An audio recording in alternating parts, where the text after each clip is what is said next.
I'm Dr. Gabriela Martinez Sainz.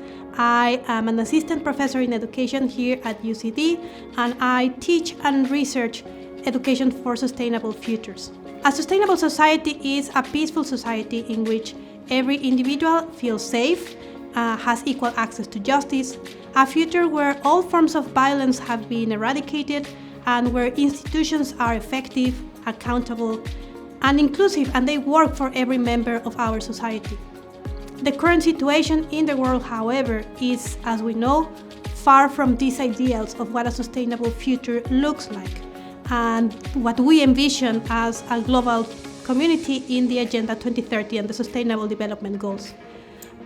Today, the world is witnessing the highest number of violent conflicts since the Second World War, and reports indicate increasing incidences of violence, human trafficking, forced displacement across all the regions in the world. Among the most affected victims of these incidences of violence and conflict are children and young people. If you think the numbers reflect that about 1/3 of the overall numbers of victims of human trafficking, for example, were children, or how one child every 5 minutes dies in the world as a result of violence, as a direct result of violence. The project Voice, Rights and Action that I lead was commissioned by Children's Rights Alliance last year, and we have worked with a panel of young researchers between 12 and 17 years old.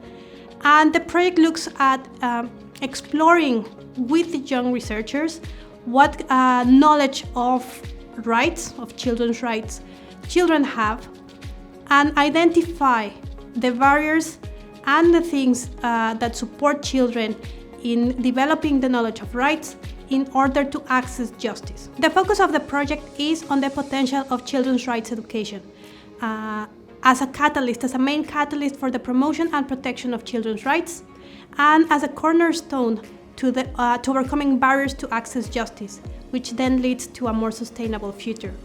The knowledge and skills developed through children's rights education are key to guarantee children, their parents, guardians, carers, and other relevant adults in their lives can protect the rights of children in different contexts, in different moments of their lives, but that they can also access justice effectively when these rights are not respected. Children's rights education is essential to guarantee the children can participate in decision making on matters that affect them, and then ensure that we have laws, policies, and institutions that work for them and do not discriminate against them.